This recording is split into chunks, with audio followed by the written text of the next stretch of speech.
Good morning, good afternoon, and good evening, ladies and gentlemen, wherever you are in the world. Welcome back to the Caring Economy with me, Toby Usnik. Today, I have a very long-standing, I didn't say old, very long-standing friend and colleague, David Noble. He is an advisor to CEOs, and more interestingly, of late, he's co-author of the new book with colleague Carol Kaufman, Real-Time Leadership: Finding Your Winning Moves When the Stakes Are High. David has been for years working in the private sector, working with CEOs and their teams, investors, star athletes to help them become even better leaders. His personal purpose is to help leaders get clarity and personal growth where and when they most need it. He was named Thinkers 50 as one of the world's top coaches. He's also a senior advisor to the Institute of Coaching, which is affiliated with Harvard Medical School. And he is a senior advisor to large professional service firms such as Oliver Wyman and Egon Zehnder. Previously, David was a managing partner at two global strategy consulting firms. And before that, he was an operating executive in financial services across a range of roles, including CEO of the world's first digital bank and the first digital brokerage. So welcome to the Caring Economy, David Noble. Thanks, Toby. Started out as I was in Canada. You are Canadian, and here you are today. Well, it all makes sense in retrospect. I'm not sure it made sense as I was going through it. But I started out in financial services, and the great thing about the organization that I worked with was that they really believed in creating what they call general athletes. So unlike most career tracks, which create a lot of specialization and then move into more general management roles, they would throw me in from place to place that were wildly unrelated. So I'd be an economist one day, and then I'd be in Hong Kong the next day trying to grow the business. I'd be working in capital markets the next year. Then I'd be leading the digital bank another time. So it was a really great experience because and helped me become a better coach, I think, because I saw all these different geographies, functions, and business lines. So that was great. And then, which is characteristic of me, I have a lot of impulse in my life. So at one point in time, I decided, hey, I want to be a strategist because they all seem to like to hang out with all the CEOs and have good conversations and good meals and travel around on jet. So I became a strategist, kind of the reverse order of what most people do in their career. Normally, they join a strategy firm, then they go into business. So I did it in reverse. And I thought, how hard could it be? And it was kind of hard, but I actually enjoyed that, did that all over the world. And then I found that at some point, and I'm sure many viewers and listeners feel this way, but that more, better, higher, faster, stronger just wasn't doing it for me anymore.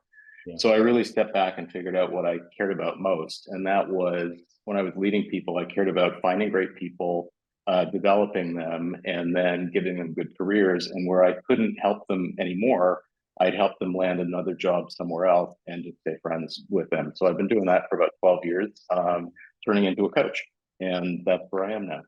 Can you tell us, so as a wee kid growing up in Canada, you didn't think I want to be a strategist one day. So how do you connect that? Because a lot of our younger listeners are at that stage where they're thinking about what they want to be when they grow up, so to speak. And in the old days, it was, fireman, doctor, kind of whatever. Now it's so sophisticated and technologically driven. So were there some mentors, or how did you define your career path early on?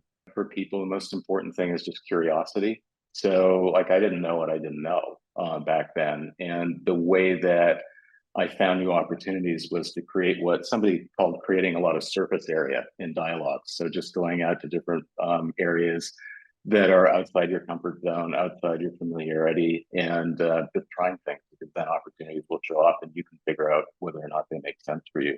I had the benefit of a lot of great mentors through my career. So people that would basically selflessly invest time in me so that I could be a better person, a better leader, a more effective operating executive. So I'm really grateful for them. And I've also had one role model, which I stumbled into late in life, but he's still around, and he's someone I still aspire to be and want to be someday. Say who that is, or describe? Sure. His name's Ashley Stevenson, and he helped me in this last stage of my career, or the current stage of my career, which is to be a coach and to be an author. And he basically inspired me, believed in me, and supported me in the way he lives his life.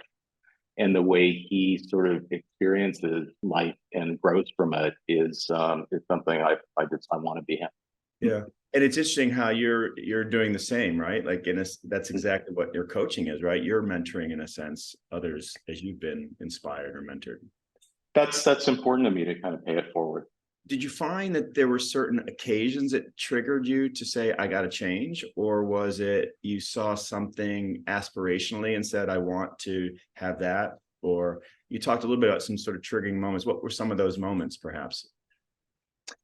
So I think the first big moment was I had been a leader in financial services for a long time. And then I was at Morgan Stanley in 9/11, and we had about 6,000 people in the offices of the various towers of the World Trade Center. And so I was in World Trade too. And, my office evaporated and we lost people as well. And I was in the command center. And I just thought, after working that out, after a period of about 3 months, I really reflected and thought, I just don't want to do this anymore. So I wanted to have a change. So that was kind of a moment back then.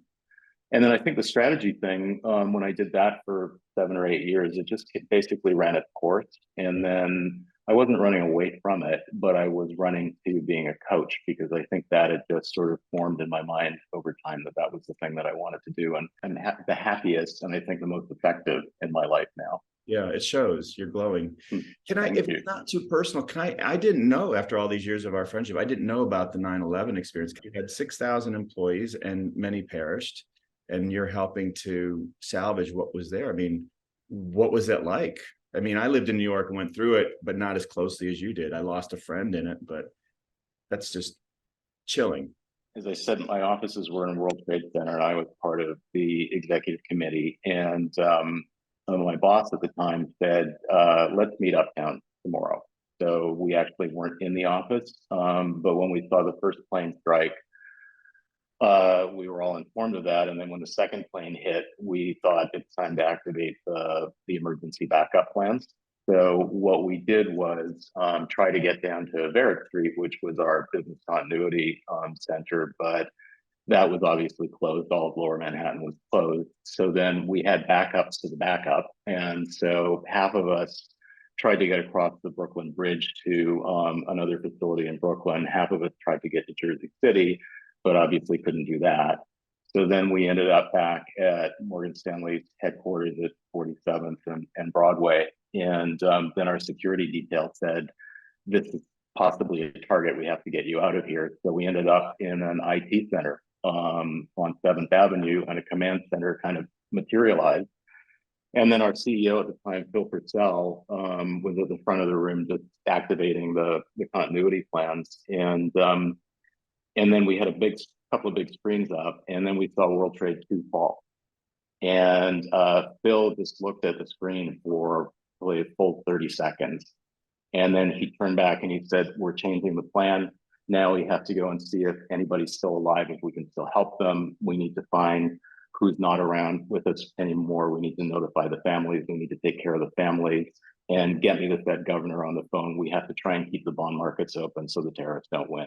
So it was, to me, that was, there are lots of times in the military where you get that kind of leadership, but for someone facing like a catastrophic event like this as a leader, it was pretty amazing to be in that room and to be led by him. Yeah, well, that's riveting. I'm sorry for the losses you had, and wow, chilling, that experience. And clearly you can apply that and have applied that to the rest of your coaching and stuff. And I was working at the Times then, and we were covering the story real time. And Right. my husband Harlan has said before, when he was stuck upstate at where we all have homes, he literally could not get back to Manhattan. It said, the big flashing sign by the bridge in Yonkers said, Manhattan closed. I mean, the city that never sleeps. It's still quite chilling. It also helps you reflect on your own purpose in your life. And as you said, you then sort of helped out there and then moved on. Take us forward to today. Now you're working, you just come out with this new book with Carol. Tell us about it and the genesis and what we can look forward to gleaning from it. I'm excited about this. So I actually wrote the book because I remember in my very first job, which was quite some time ago, I was writing a speech for the CEO. And I said, we are living through unprecedented times of volatility and uncertainty. And it's like, well, scroll forward a few decades and we're kind of still there. Same So there. Yeah. it's like, what do you do with all the overwhelm? Because it just continues to escalate. So we wrote real-time leadership because we think that you need to make the most of every moment as a leader. So, how do you do that? Well, most leaders rely a lot on pattern recognition that they've formed over years. So if they see A happening and then they see B happening, they kind of instinctively know that C is the right thing to do. So they're relying more on their reflexes. And that's okay in a normal operating environment, but we haven't been in one of those for many years, but particularly the last 3 years. One thing is reflexes don't help you get any better as a leader. And they certainly don't help you if you're facing something novel. So if it's a new type of crisis that you're applying the same old playbook to, it could take you in exactly the wrong direction and could hurt you. Also, on the opportunity side, let's say there's something that's brand new, there's a disruption, but there's a 10x opportunity sitting in front of you. And if you apply the usual playbook to that, you may not make the most of that as well. So for us, it was about like, how do you really make the most of every moment? And for us, it's a little bit about creating some space so that you can slow down in that space and figure out, to calm yourself, to settle yourself, and then to figure out who you want to be in that moment, and then step into that space in peak performance. So we've created a framework around that based on the top leaders that we've worked with over the last several years on what we think make greater extraordinary leaders. And that's the MOVE model, MOVE. Yeah. Yeah. Yeah. So yeah, sure. So it's a little bit of a mouthful, but I'll just try and be brief about it. So M is for being mindfully alert about what your goals are. And, we often think that we're crystal clear on our goals when we're not. So for us, you want to be clear as a three-dimensional human on what your goals are. So the first is, what do I need or want to get done? That's what we call the external goal. The second, which is often overlooked, is who do we want to be as people? Like, how do I want to be while I'm leading? Do I want to be kind? Do I want to listen? Do I want to be patient? Do I want to have perspective?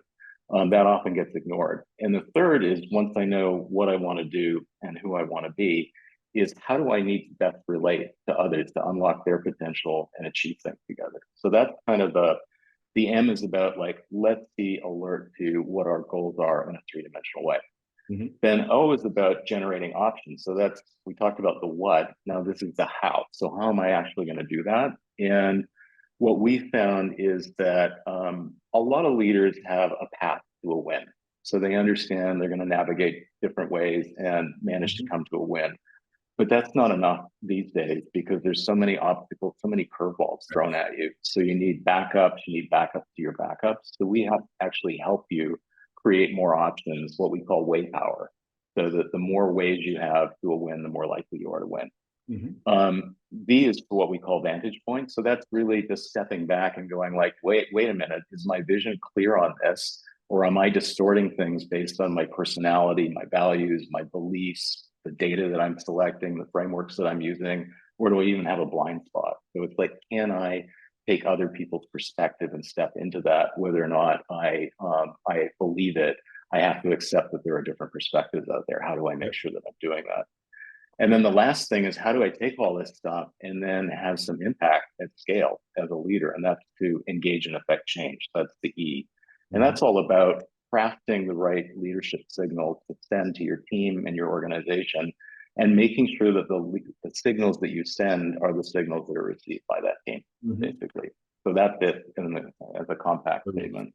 Which makes a lot of sense. I wonder if you might share an example, either hypothetical or one that you've worked with, or do you have an example of what success looks like? Someone who's either used the MOVE model with you. You don't have to name names, but you could maybe an example. So on the three-dimensional leadership, like, you can take just any one of those parts of the model can actually be super helpful in letting people have breakthroughs. The three-dimensional leadership thing is really important because we all know leaders who are very outcome focused. So they'll drive any kind of result and literally mow down their people. And then we also know people who are, great servant leaders, but they really find it hard to hold people accountable. And then we're also all acquainted with those great subject matter experts or individual contributors who really find it hard to relate to other humans, right? They're all kind of they're one-dimensional. A very practical example is to become a three-dimensional leader is just to be clear on what you want to get done. So maybe you want to walk into that executive committee meeting and get approval for a major initiative. It's like, okay, I'm clear on that. But are you really? So if you just step back and say, is that really my goal? Maybe your goal is to have a better conversation around the table, make sure that every voice is heard so that people do feel like they've been heard and seen, and that you can make an even better recommendation to get approval at the next meeting. So that's kind of an example of how to do that. Then who do you want to be is a great thing to do is to just ask yourself this question over and over again over the course of the day, like, who do I want to be right now? And a practical example is, okay, I'm in traffic. Someone is like at the red light in front of me, the light turns green, and they're clearly texting and they're waiting about 20 seconds before they move. So it's like, who do I want to be? Do I want to be the guy that leans on the horn that goes crazy? Or am I going to be the person that's just like, okay, I got to let that wash over me? And then the third example of the interpersonal side is we often live by the golden rule. So I'm going to treat you the way I want to be treated. Sure. But that is so wrong. You need to treat people the way they want to be treated, not the way you want to treat them. So if you want to like just give me the news straight up, like just lean in and tell me what it's all about, that's great for a certain subset of the planet, right? But for the rest of us, it might be like, I can't receive that. Like, you have to tell me how much you care about me first before you can give me news like that. So you got to like connect with me before you can do that. So those are kind of just practical examples. They sound very humane, humanistic, sort of human-centered. And I wonder if you anticipate being charged with wokeism, like everyone seems to be Yeah. now. Like, I mean, seriously, you've got a variety, a full spectrum of leaders you're working with. How do you say, I know this might sound warm and fuzzy or empathy matters, but Yeah. you kind of have to be primed to receive your message, I would think, but I don't know. Yeah. How's it going so far? Hey, look, Carol and I only work with people not to make them better leaders, but to also help them become better people as part of the process. And, you know, that can appear to be squishy. And then some people will roll their eyes when they when they hear about this. But in the long run, we really do believe that having those qualities of character strengths and cultivating them is just going to make you more effective. And the best example, I think, is we collaborate with a thought partner who's a recently retired four-star general, Chuck Jacoby. And one of the things that he said to us, and he's been in many combat situations as well as in massive leadership situations, like he'd be the one ordering the Chinese balloon to be shot down by the F-22. He said that in his experience working and leading and fighting some of the toughest people on the planet, that kindness matters most. Yeah. And so he comes from his leadership from a position of kindness, and that was kind of laser burned on our brains when he said something like that. You know, I think that's how I've tried to conduct myself, my life, and lead other people. And it does come back in good ways. I found I always manage my teams to appreciate the good when you're in it, because time changes. And so it's really satisfying now when 20 years after I've had a team member, literally this week, I had a colleague in Scotland call and say, you know, I just had, my wife was going through this layoff thing at work and she's the recruiter. And I channeled what you told me years ago, which is the mirror test, which is when you're going through reduction in force, can you look at yourself in the mirror and say, I did as much as I could and was as humanly, you know, available or empathetic to this person for this life-changing moment. And if you can do that, then it's a lot easier in management, I think, to say, I reconciled all the responsibilities I have here and tried to deliver as best I could.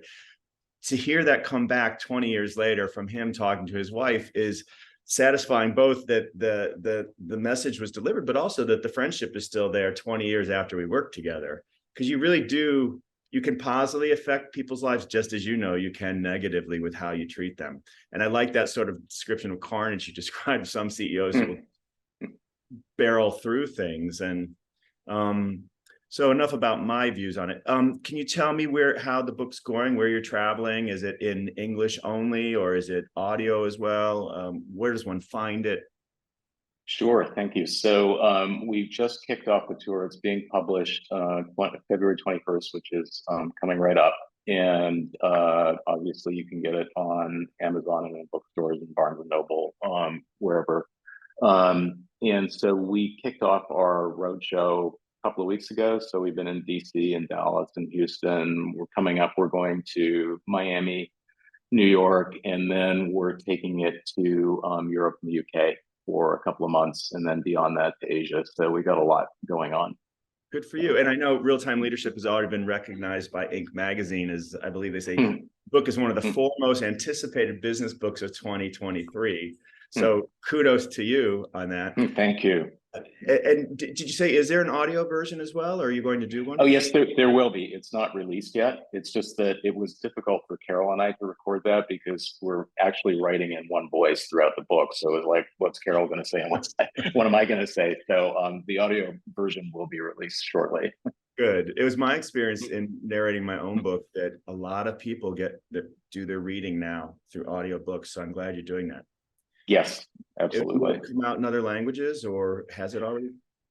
Yes, it has not yet, but we're expecting a version within probably about 3 months as we get through this print run to come out, first in Spanish, and then in Japanese, actually, because we had one of our major endorsers is a rock star CEO in Japan. He's the youngest CEO of a major company, $100 billion market cap, and he credited us with helping him in his leadership. So I think we're going to have a big audience there. Awesome. Particular. That's yeah. Thank you. Can I ask you about leadership and so topical these days is DE&I, diversity, equity, inclusion.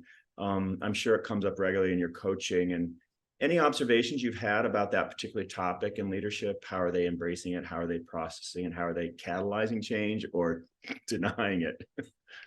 Yeah, look, well, I think, it's been obviously an important topic on the leadership agenda for many years, and even more so in the last 3 years. And I think some traction has been made in this. Sometimes there's some values washing in this where they talk, but there's not a lot of substance. What I worry about now, frankly, is the crowding out of DE&I on the agenda with everything else that's happening. So, you've got a macroeconomy that appears to be slowing. You've got people concerned with reductions in force. You've got capital markets that are all over the place. Inflation's there.